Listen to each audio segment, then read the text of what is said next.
પૈસા દે હે પૈસા ના 3000 રૂપિયા ના 3000 ને પેલા છેલ્લા 500 આલું હે 500 રૂપિયા આલું ના 500 રૂપિયા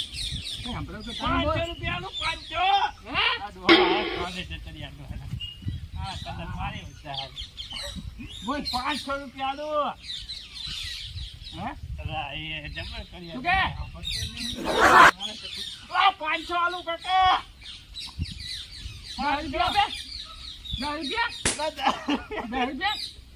અલા 10 રૂપિયા નહીં મારા બા 500 રૂપિયા આલું હું બેઠો કાનમાં બોલા બેરો આગળ બોલે પણ આપણે પાંચ ગયા કીધા પાંચ ગયા 5 ની 500 રૂપિયા કહો પાટલો ને દાદા કેટલા આવે મેડા બે આવે બે હે બે જમીને કાઢે કેટલા રે 50 હે 50